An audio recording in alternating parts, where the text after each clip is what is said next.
Out on the unforgiving plains of the American West, hope was a fragile commodity often bought with the last vestiges of courage and paid for in hardship. It arrived in letters promising new beginnings in the tired eyes of settlers chasing a dream, and sometimes it arrived on a lonely train carried in the heart of a woman named Clara Mayfield. The letter she clutched, now creased and worn from countless readings, had been a beacon.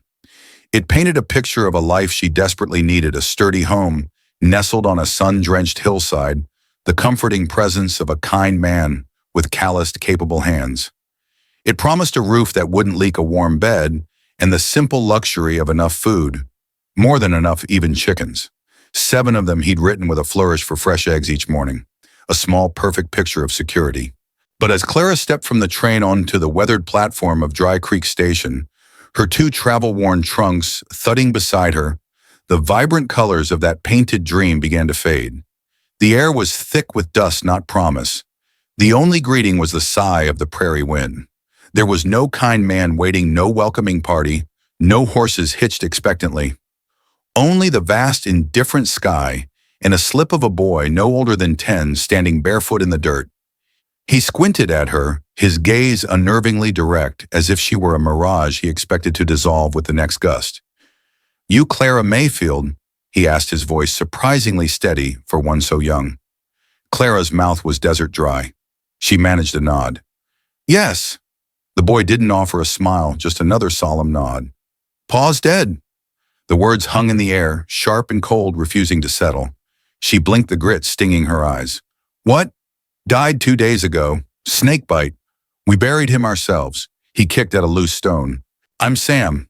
Clara's grip tightened on her bag, the leather groaning in protest. A mistake.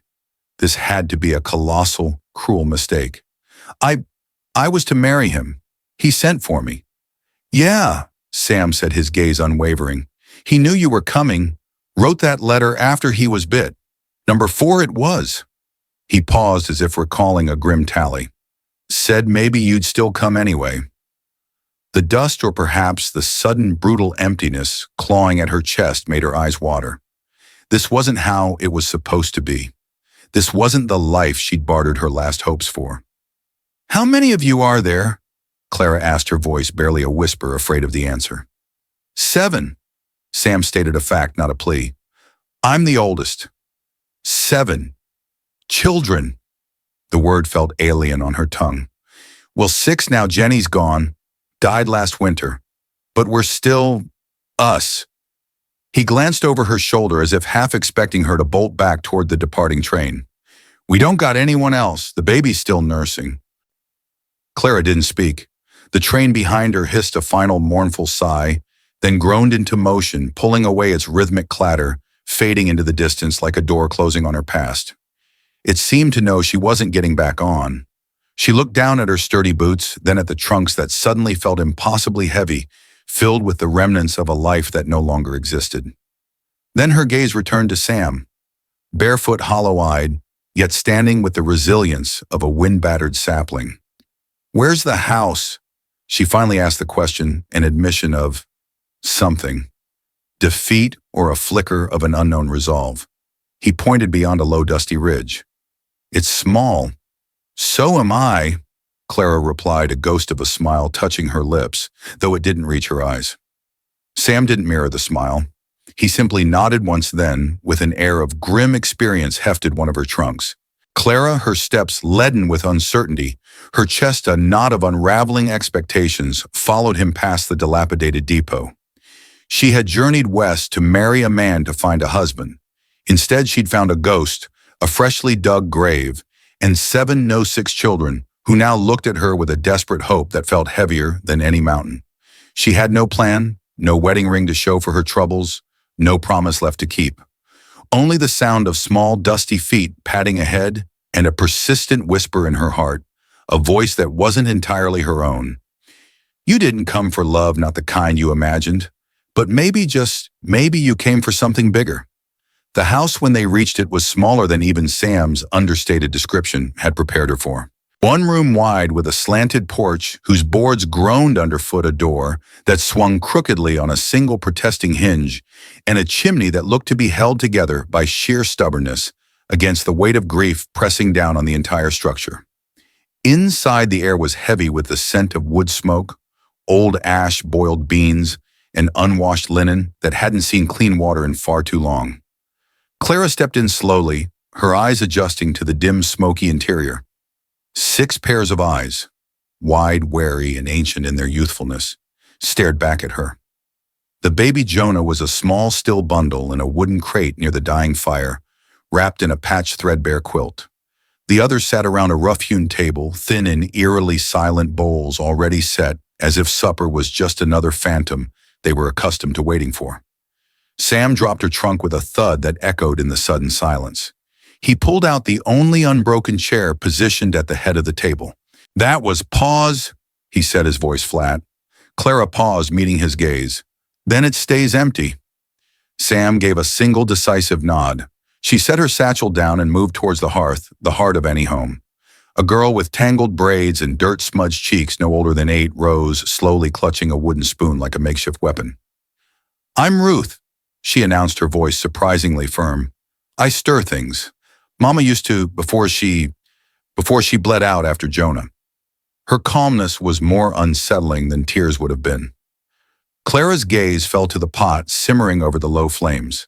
A thin, watery broth with a few lonely beans and a single potato meticulously cut into 7 meager pieces. "You cook this when you can?" Clara asked gently. Ruth nodded. "When we can." Clara rolled up her sleeves. The gesture was decisive, a small act of claiming space, of taking charge. "Let's start again." From her travel canteen, she added precious water. From a small pouch in her bag, she crushed dried herbs, their faint aroma, a promise of flavor. And then the pièce de résistance, a small piece of salted pork she'd carefully hoarded, hidden from the conductor on the long journey from Kansas. It wasn't much, but as the pork sizzled and the herbs bloomed, the smell in the small cabin began to change. The oppressive silence fractured, replaced by an almost imperceptible shift, a tension tinged with a desperate hope. Even the baby in the crate stirred, a soft whimper escaping his lips. Clara worked with an efficiency born of necessity, ladling the slightly richer stew into mismatched bowls, handing them out without fanfare. "Eat slow," she instructed, her voice soft but firm. "Let your stomach remember what it's like." The children obeyed their movements, almost reverent. Ruth blinked rapidly, as if fighting back tears she wasn't sure were permitted anymore. Clara didn't sit. She leaned against the doorframe, watching them, her own stomach aching, with a sympathetic emptiness. This first meal wasn't for her, it was for them. It was a small, silent claim their hunger was now hers to bear and to banish. Later, after the meager plates were scraped clean and washed in a tin bucket outside under a sky slowly filling with cold, distant stars, Sam remained behind. He sat in the chair that wasn't meant to be filled, a small, solitary figure silhouetted against the fading light. Clara stepped out onto the porch, the cool night air, a welcome relief. The silence here was different from the heavy quiet inside. It was a vast, breathing stillness. The night held no explicit promises, but in the heart of that tiny ramshackle cabin, with its cracked window panes and children who for the first time in days might sleep without trembling, she felt a profound shift within her. She hadn't just inherited 7 orphans. She'd stumbled into a house brimming with unfinished hearts, and that simple shared supper had been the very first stitch in a monumental task of mending. It was later still, when the children were finally asleep, their breathing soft, and even in the darkness, that she found it. Tucked beneath a loose floorboard beside the hearth, hidden within a sack of oats, long since turned to dust and mouse leavings, was a ledger. It was thin, perhaps 20 pages, bound with a strip of torn, faded fabric that looked suspiciously like it might have once belonged to a wedding dress. With a reverence usually reserved for sacred texts, Clara opened it, feeling as though she were touching the last fading breath of Richard Walker, the man she'd never met, the husband she would never have. Inside, the entries were sparse, stark. Dates of births, dates of deaths. Too many of the latter. Notes on harvests, lean and hopeful. A roughly sketched plan for a chicken coop that was clearly never finished. Then on the very last page, in thick, uneven handwriting, almost a scrawl, were words that made her breath catch. "Clara Mayfield. Arrives June 3rd. She's to be treated kindly. She has nothing, but we'll give her everything we've got." Her hands trembled not from cold but from the sheer unexpected weight of his trust. He knew. Somehow, even with death coiling around him, he'd written her into their story a final desperate plea before his own chapter closed. She looked around the dimly lit room, the muddy boots lined haphazardly by the door, the faint rhythmic sigh of the sleeping baby, the small mismatched pile of shoes that spoke of poverty and resilience. This was not the life she'd envisioned, not the one she'd meticulously planned for, but it was undeniably the life she'd been handed. After the children were settled, tucked into their makeshift beds with bellies surprisingly full, and the fire had dwindled to a soft, pulsing glow, Clara found Sam sitting alone on the porch. His bare feet dangled off the edge, his gaze lost in the star-dusted expanse above.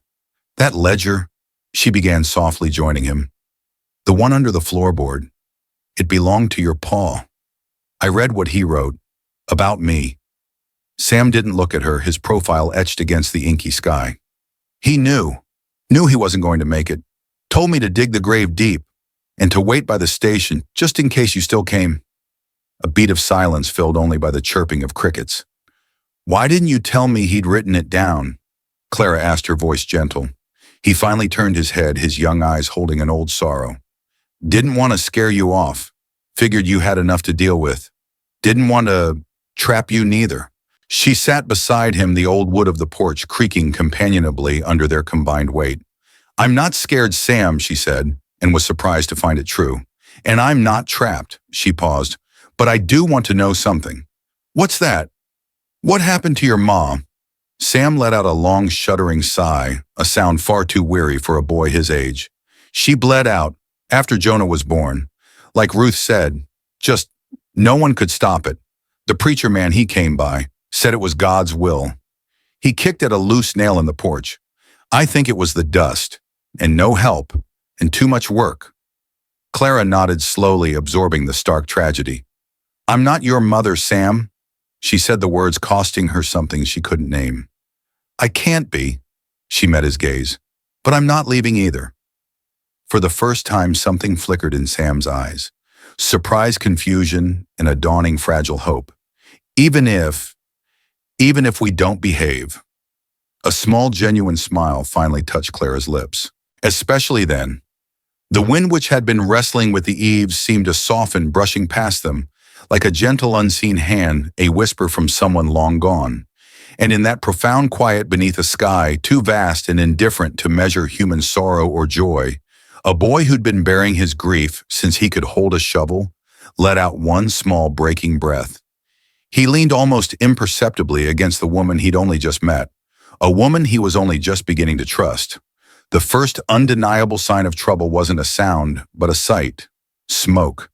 Not the familiar comforting plume from their own chimney. It was too early for baking, too late for the morning fire. This was a thin gray ribbon unfurling against the pale pink of the dawn sky, rising from the east ridge, a place where no friendly homes stood, where no kin lived. Clara spotted it just as the sun crested the horizon, painting the harsh landscape in hues of rose and gold. She didn't mention it to the children, not at first.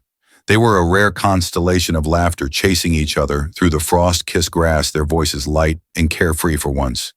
She didn't have the heart to stain that fleeting joy with adult anxieties.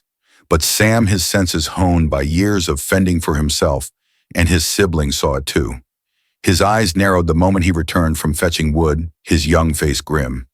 "That ain't chimney smoke," he stated, his voice low. "It's too dark, too deliberate." "How often do riders pass this way, Sam?" Clara asked, her mind already racing. "Hardly ever. Mostly folks stick to the main trail further south." "And someone building a fire on that ridge. What does it mean?" Sam set the firewood down with a thud. "Means they're watching, or signaling. Either way, it ain't good."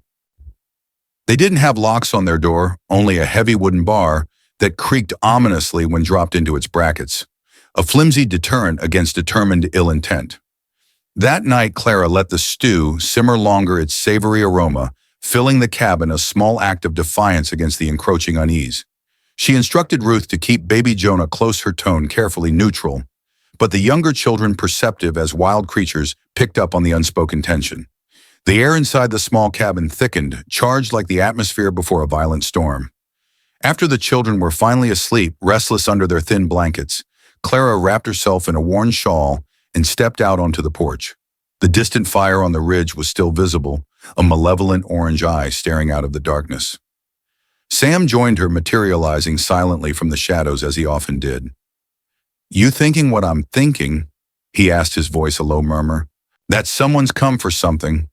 Clara replied, her gaze fixed on the flickering light. "Maybe for you, for the children. Word travels even out here." Sam shifted uneasy. "Or maybe for the land. Maybe Paul owed more than just time to someone." Clara didn't flinch. "Would you leave, Clara, if it meant keeping us safe?" She turned to him, her silhouette stark against the faint starlight. "I'd fight first, Sam." A ghost of a smile touched his lips. "You don't look much like a fighter." "That," she said softly, "is often what makes it work." Just then, past the dark, jagged line of pine trees, a flicker of movement caught her eye. A single rider, tall and indistinct in the gloom, silhouetted briefly against the glow of the distant fire. He didn't approach, didn't hail them. He just watched a silent, ominous presence before melting back into the shadows and the smoke. Clara didn't sleep that night. The image of the watching rider burned behind her eyelids. By the flickering light of a single, precious candle, she found herself writing. Not a letter to anyone back east. There was no one left there to write to, no one who would understand this strange new life she'd stumbled into. She addressed it to no one and to everyone. To the wind, to the woods, to the unyielding truth of her situation. "If I fall," she wrote, her quill scratching in the stillness, "if this place consumes me, let them say I came empty-handed, a stranger, with nothing but a worn-out valise and a broken promise. But let them also say that for a time, I still made a home." At dawn, the smoke on the ridge was gone, but so were two of their precious hens, and the small woodpile near the barn had been carelessly trampled. No real harm done, not yet, but it was a message clear and chilling. A warning. Someone had come close enough to taste their vulnerability, to remind them they were isolated, unprotected. Clara gathered the children close that morning. While their small hands peeled potatoes for the midday meal, she told them stories. Tales of brave knights and clever princesses, of faraway lands and magical creatures. Distraction was a balm, a temporary shield. But tucked into the corner of her apron, hidden from their view, was the broken latch she'd found hanging uselessly from the old barn door. It was a stark reminder, even here in this remote corner of the world, even with a house slowly filling with children who had begun to believe in the miracle of regular breakfasts again. There were always men who didn't like it when women, especially women alone, dared to build something without their permission, without their control. It was nearly a week later, the tension of the watcher on the ridge having settled into a low simmering anxiety, when another figure appeared. He arrived not with the stealth of a night visitor, but in the broad, unforgiving light of midday, just as Clara was attempting to sweep the perpetually dusty porch. No dramatic dust cloud announced him, no creaking wagon wheels or the heavy thud of boots.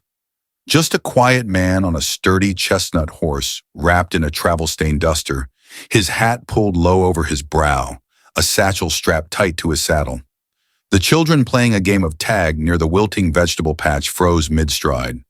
Ruth, ever protective, instinctively clutched baby Jonah and ducked behind the flimsy cabin door.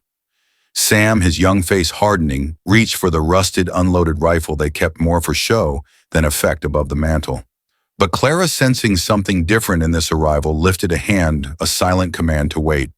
The man dismounted slowly, his movements weary but deliberate.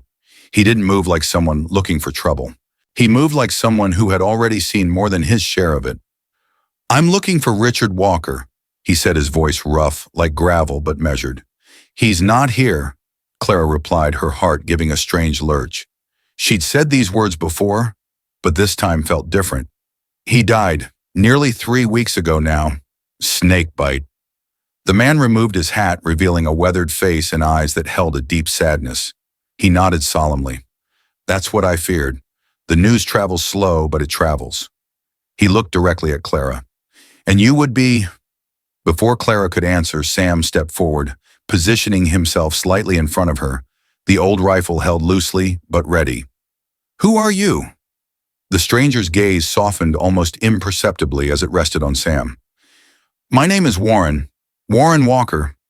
Richard was my brother. Clara's breath caught. Sam stared dumbfounded. Pa never said he had a brother. A wry, melancholic smile touched Warren's lips. No, I don't suppose he would have. We didn't part on the kindest of terms, your father and I. Years ago, that was.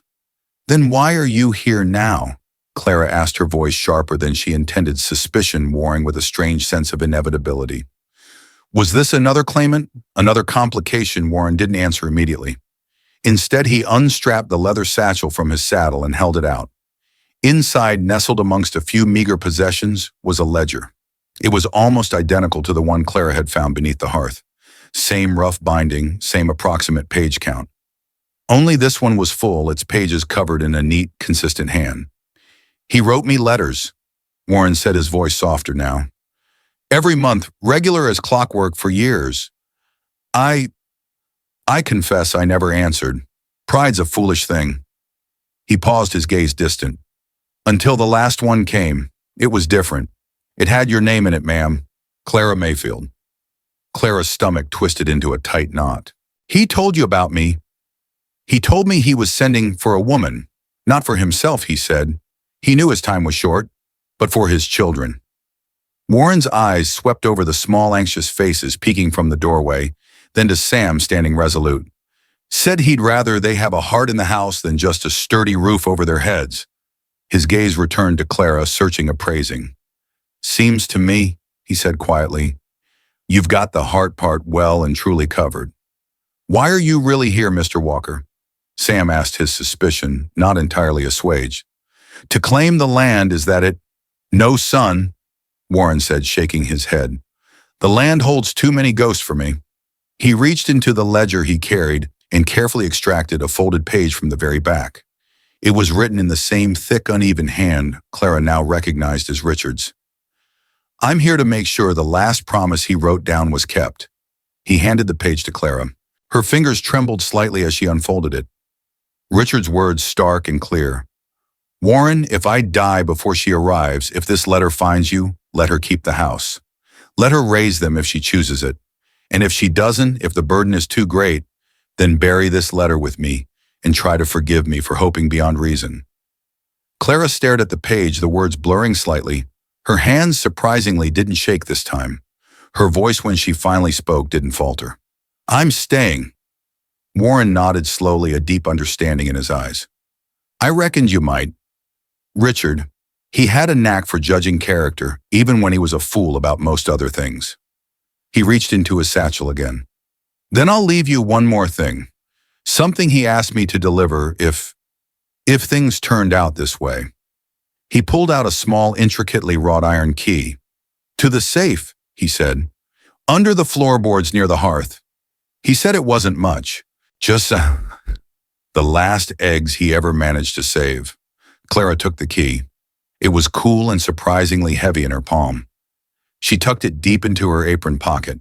She didn't smile, not yet, but the weight of it there against her hip felt like more than gold. It felt like an affirmation. It felt like someone, a man she'd never known, had believed in her capacity for strength, for love, even before she'd arrived, even before she believed in it herself. That night, long after the children had fallen into an exhausted sleep, their bellies full from a stew enriched by a rabbit Warren had surprisingly produced from his saddlebags, Clara knelt on the rough wooden floor.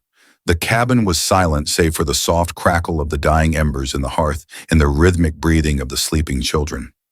She lit a single candle, its flickering flame casting dancing shadows on the rough-hewn walls. The loose floorboard near the hearth, the one that had hidden Richard's first ledger, gave way with a familiar groan. Beneath it, nestled in the cool earth, was a small, sturdy metal box, its surface filmed with dust. The key Warren had given her, simple and almost too small to seem significant, slid into the lock. It turned with a satisfying click, a sound that felt like finality and forgiveness, woven inextricably together. The lid creaked open. Clara held her breath, half expecting. She didn't know what. Gold coins, important documents. Instead, her fingers brushed against a stack of carefully folded papers. The first was a deed to the land written in Richard Walker's unmistakable hand, but conspicuously, heartbreakingly never signed. He hadn't had time. Beneath it, another letter. This one, however, wasn't addressed to Warren or even to her by name. It was addressed simply, "To the woman who says yes even after she knows the truth." Clara's breath caught in her throat. Her hands, steady until now, began to tremble as she unfolded the fragile page. "If you are reading this," the letter began, "it means I am gone, and it means you came anyway. You, woman I've never met, have more courage than I ever possessed. I didn't send for you out of simple loneliness, though that was a constant companion. I sent for you because I knew deep in my bones that I was leaving them, and I couldn't bear the thought of them forgetting what it felt like to be held, to be cherished, to have a guiding hand." The letter continued, each word a testament to a father's desperate love and a dying man's hope. "If you turn around now, if this is too much to bear, I will not blame you. No one could. But if you stay, if you choose to stay, then everything I have, however meager, however broken, is yours.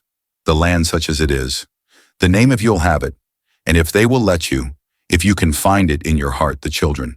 Not because I chose you blindly from afar, but because I trusted with my last breath that you would choose them." Clara closed her eyes, the candle flame wavering as a single tear escaped and traced a path down her dusty cheek. She let the words settle into her soul like rich soil over a newly planted seed. She dug deeper into the small safe. Beneath the letters there was no gold, no hidden fortune. Instead, her fingers closed around a small, soft cloth pouch. Inside, nestled together, were 7 buttons. Each one was different, one carved crudely from bone, another from a piece of weathered wood, one a dull, tarnished metal, another a pearly shell. A mother's collection. She realized with a sudden, breathless clarity that these were from the children's baby clothes. Small, insignificant tokens that no child would ever remember, but no parent could ever truly forget. They were tangible pieces of a love that had endured even in the face of unimaginable loss. She tucked them back with infinite care, her fingers as gentle as a prayer. There was no monetary wealth here, no grand inheritance, but what she held in her hands, what she felt blooming in her chest, was richer by far, the deed to a life not given, but earned through conscious, difficult choice.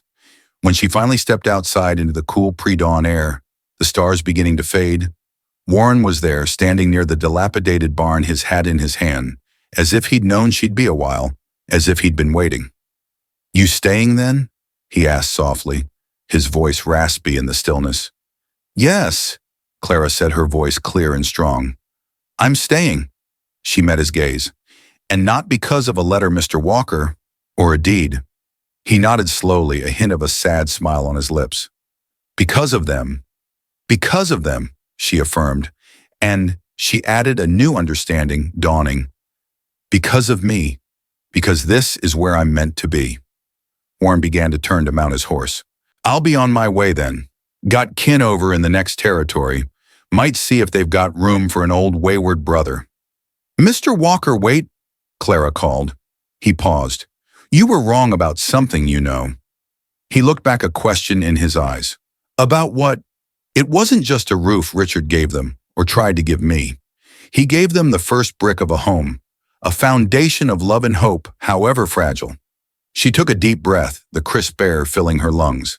"And now," she declared, not just to him, but to the awakening prairie, "now I'll build the rest." The wind shifted, then carrying the scent of distant rain and the promise of a new day.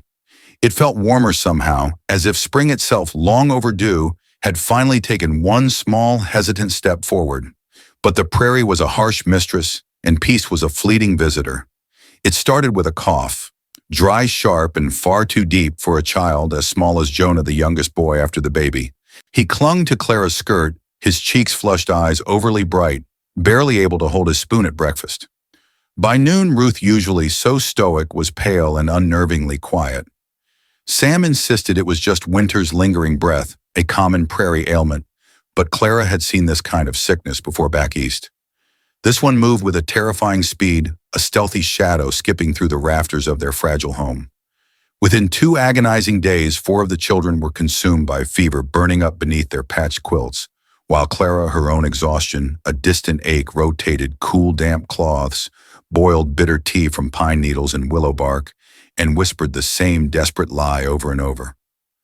"You'll feel better by morning. Just hold on." She didn't sleep, her hands growing blistered from constantly stoking the fire, her voice cracking from humming half-forgotten lullabies.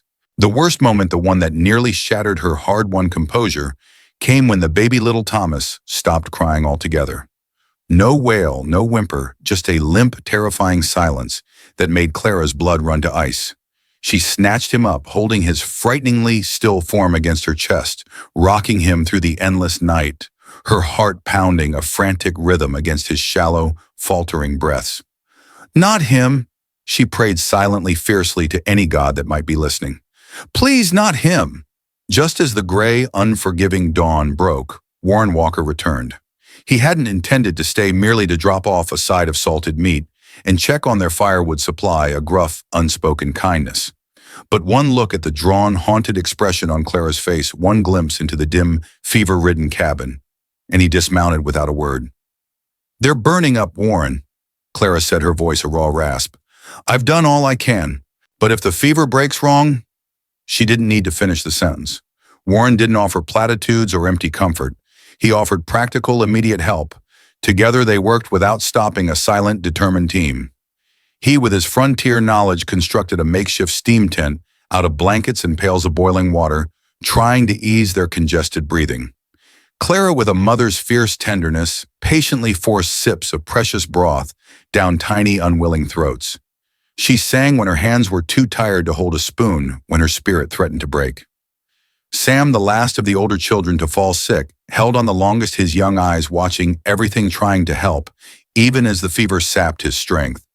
He finally broke when Ruth, attempting to fetch water, collapsed beside the wash basin and didn't open her eyes for what felt like an eternity.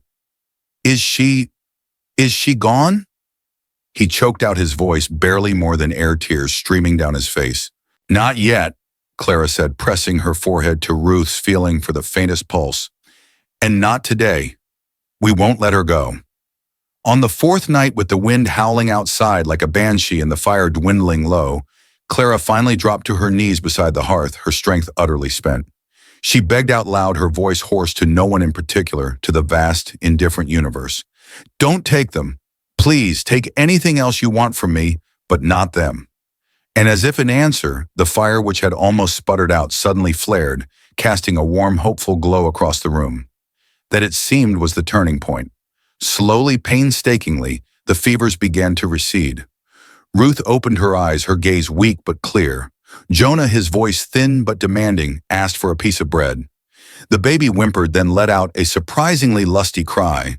And Sam, too weak to smile but his eyes shining, simply looked at Clara and whispered, "You stayed." Clara nodded, tears of exhaustion and overwhelming relief finally spilling down her cheeks. There was never a day I wouldn't Sam. That night she didn't sleep fitfully in the rocking chair or on the cold floor. She lay down on the pallet with the children, her arms wrapped around the small, warm bodies of those who had once looked at her as a stranger, an interloper.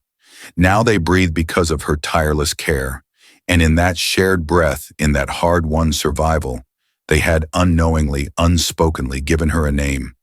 A belonging that no auction, no marriage certificate, no legal title could ever truly offer mother. The fever had passed, but in a small, isolated community like Dry Creek, news and gossip traveled just as swiftly and devastatingly as any illness. By the end of the following week, as strength slowly returned to the Walker cabin, 2 riders arrived, uninvited and unwelcome. Clara didn't recognize them, but Sam's face tightened with immediate recognition and fear. One was a burly, unpleasant man who'd once callously offered to buy Ruth for kitchen work at the ramshackle saloon in the nearest settlement. The other, slyer and more officious, had been seen lurking around after their father's funeral, asking pointed questions about the land deed and whispering darkly about custody claims and the county's responsibility. Now they stood at the flimsy gate, their demeanor a mixture of arrogance and predatory intent, holding a folded paper that bore an official-looking, if somewhat smudged, judge's stamp. "We heard the bride showed up." The taller one said, his lip curling in a sneer as he looked Clara up and down. But looks like there weren't no wedding. No wedding means no rights, lady, and these children, he gestured dismissively toward the cabin. They're unclaimed property now. You've got no legal standing here, ma'am. The shorter man added, his voice oozing false concern. This land, it was in debt. Your intended, he never paid it off. And now that he's gone, these children are wards of the county. We're here under official orders to escort them back to town for proper placement. For their own good, you understand. Clara didn't flinch, though her heart hammered against her ribs. I have a letter from Richard Walker, she stated, her voice surprisingly calm, and a deed, albeit unsigned. I have witnesses to his intent. The shorter man chuckled, a nasty grating sound. That sentimental foolishness might hold some sway with the preacher, ma'am, but this is the law. You're out here alone. No husband, no protection. The cabin door creaked open behind her. Sam stepped out first, the rusted rifle held not with bravado, but with a grim young determination. His eyes, though, were sharper and held more menace than any aging firearm. Ruth followed barefoot, as always, her arms crossed, positioning herself beside Clara like a small, fierce sentinel, her gaze unwavering. Even the younger children, drawn by the raised voices, peered from the doorway, their faces a mixture of fear and defiance. We're not going anywhere, Sam said, his voice cracking slightly with youth, but firm with conviction. She's our family now. This is our home. That's not for you to decide, boy, the taller man snapped, taking an aggressive step forward. The law is the law. Then whose decision is it? Ruth challenged, her voice surprisingly clear and strong, ringing out in the tense silence. Because Pa's dead and Ma's buried deep. This woman, she gestured towards Clara. She stayed when any sensible person would have run. She nursed us when we were sick enough to die. Who are you to tell us who our family is? Clara placed a steadying hand on both Sam's and Ruth's shoulders. Her own fear was a cold knot in her stomach, but looking at their resolute faces, a surge of protective fury, fiercer than any she'd ever known, coursed through her. You will do no taking today, she said, her voice low but carrying an undeniable authority. This house, this land, it may not have a title carved neatly in stone in some dusty county office, but it was built by hands that bled for it, sanctified by a father's dying wish, and now it's being held together by love and sheer stubborn will. These children, her gaze swept over them, fierce and tender, are not lost. They are not unclaimed. They have been found by me, and they are not going anywhere with anyone but each other and with me. One of the men, the taller, more aggressive one, scoffed and reached for the gate latch. Pretty words, lady, but they don't change facts. We have an order. He stopped mid-sentence. From the shadowy edge of the dilapidated barn, Warren Walker emerged. He moved with a quiet, unhurried grace, a shotgun resting casually, almost negligently over one arm. He didn't speak, didn't raise his voice, didn't even look directly at the two men. He simply stood there, a silent, formidable presence, his gaze fixed on some distant point on the horizon. But the quiet resolve emanating from him, the unspoken history in his weathered face, roared louder than any shouted threat. The two county men exchanged uneasy glances. They were bullies used to preying on the weak and isolated. Warren Walker, even in his quiet stillness, was neither. They recognized a line that was dangerous to cross. The taller man spat into the dust. This ain't over, he muttered, his bravado deflating. There's paperwork. There's always more paperwork. The sheriff will hear about this defiance. But they backed down. They turned their horses, their retreat far less confident than their arrival. They left not with a bang, but with the whimper of thwarted greed, because even the most arrogant cowards can recognize when a house, however humble, stands too firm, too united to be easily shaken. Clara let out a breath she hadn't realized she was holding. She turned to Sam, who still hadn't lowered the rifle, his knuckles white.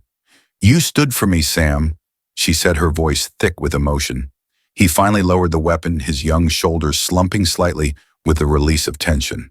He met her gaze, a new maturity in his eyes. You stood for us first, Clara, every day. And in that moment, under the vast, uncaring sky, Clara truly understood what it meant to build something real. not from bricks and mortar laid down by law or from the accident of bloodlines, but from the conscious daily choice to love, to protect, to show up for children who had never been hers by birth. Until in a way that mattered more than any legal document, they had irrevocably, fiercely decided she was theirs. Life on the ridge found a new rhythm, a fragile but resilient peace. Clara, with the children's help, stitched colorful quilts from old flour sacks and discarded calico, bringing warmth and a touch of beauty to the stark cabin. She lined the drafty windows with strips of wool and rags, humming softly as she worked, while baby Thomas, now thriving, tugged contentedly on her apron strings. Each night they gathered around the rough-hewn table, the silence of grief replaced by the sharing of stories, by Ruth's surprisingly witty observations, by Sam's quiet plans for the spring planting. And every so often someone new would appear at their door, not to take but to give. A shy neighboring homesteader's wife with a small sack of extra flour, an elderly widow from a nearby creek offering a basket of dried apples in trade for Sam chopping her some firewood. Even the circuit preacher, a stern but ultimately kind man, left a small parcel of tattered books for the children wrapped in brown paper and tied with twine, with a single brief note tucked inside. "You have done, Mrs. Mayfield, what most of us only pray for. Godspeed." The most unexpected visitor, however, arrived in the chill of early December, when the first flakes of snow were beginning to dust the prairie. A girl no older than 16, perhaps younger. She was barefoot despite the cold, clutching a bundled baby to her chest. Her lips cracked and bleeding from the harsh wind, her eyes wide and hollow with that same haunted, desperate look Clara herself had worn on the station platform, what felt like a lifetime ago. She didn't speak at first, just stood shivering at the gate, a picture of utter desolation, until Sam, out mending a section of the rickety fence, noticed her and gently called for Clara. Without a moment's hesitation, without a single question, Clara opened the door wide. She pulled the trembling girl into the warmth of the cabin, wrapped her in one of the newly made colorful quilts, and whispered, her voice impossibly gentle, "You're not late, child. You're right on time." The girl, whose name they would later learn was Liza, collapsed into Clara's arms, a storm of silent, racking sobs finally breaking free. Her baby, a tiny, fragile thing, was sick but breathing. Ruth, with an instinct that belied her years, took the infant without a word, her touch surprisingly gentle, and began to croon softly. Sam, his initial suspicion replaced by a quiet compassion, hurried to make a pot of strong, sweet tea. They didn't ask where Liza had come from or what horrors she was fleeing. They didn't need to, because every lost saved woman Clara was beginning to understand looked achingly the same when they first arrived, thin, ashamed, uncertain whether to breathe too loud or simply fall apart completely. And Clara, now bearing the quiet scars of her own trials instead of the raw wounds of doubt, knew exactly what to say. Later that night, as Liza sat huddled by the fire, the borrowed quilt a fragile shield, Clara told her softly, "You're not here to be saved, Liza. Not by me, not by anyone. You're here to remember what it feels like to matter, to remember your own strength." Liza cried for a long time that night, a cleansing torrent of grief and fear. Then the next morning she helped Ruth make breakfast, and then she stayed. That winter, the Walker cabin, now fuller, louder, and warmer than ever, became more than just a household. It became a beacon, a fire that spread not with destructive flames, but with a radiating, life-giving warmth. A place where no one felt the need to knock, because everyone who came in desperation already knew deep in their bones that the door would always open. The kind of place where people eventually stopped asking who the mother was, because by then everyone in that small growing family and anyone who chanced upon their haven simply knew.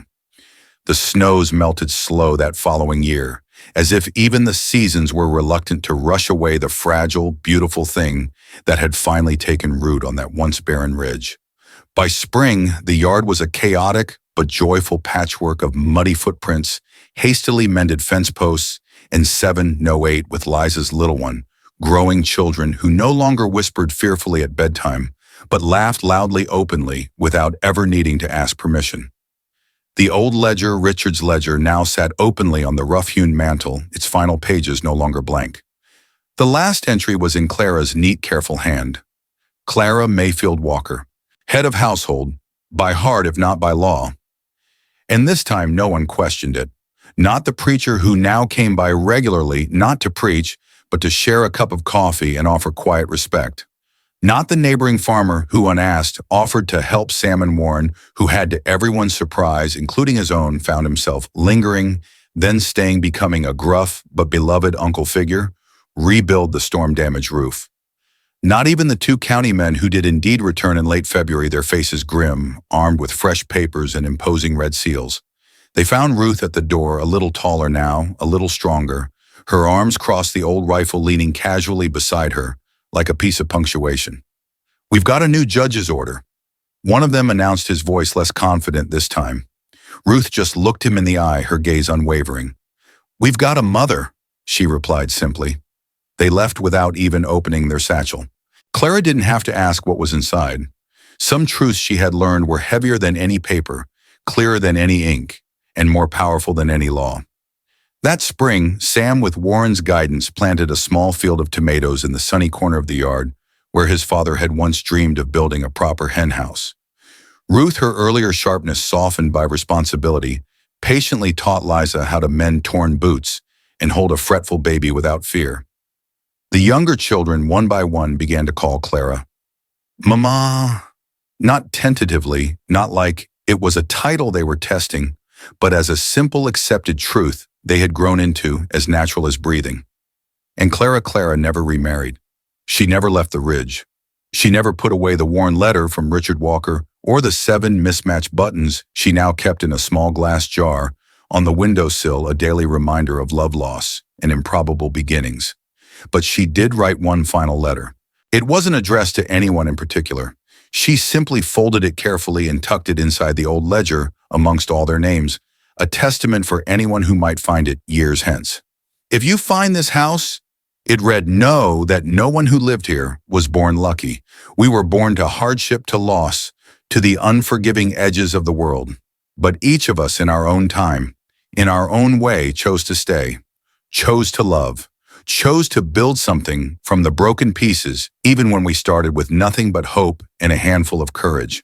So if you are lost, if you are hungry, if you are tired and unsure whether the world still holds people who won't let go, who will see you, who will make room, then come in. The door's open. There's likely soup on the fire and always an extra space by the hearth. We've been waiting for you." Years passed. The house on the ridge changed, expanded. More rooms were added, a sturdy porch swing appeared, a coop full of clucking, contented chickens finally materialized. But some essential things, the most important things, never changed. The way the fire in the hearth never truly went out, always banked carefully against the prairie night. The constant comforting sound of children's feet, then grandchildren's feet on the worn wooden floors. And the unwavering strength of a woman who was never formally chosen by one man in a church, but who was claimed fiercely and lovingly every single day by the sprawling, extraordinary family that needed her, and that she in turn had needed more than she ever could have imagined. Not by blood, not by law, but by the only truth that ever truly mattered, the enduring, unshakable power of a chosen love.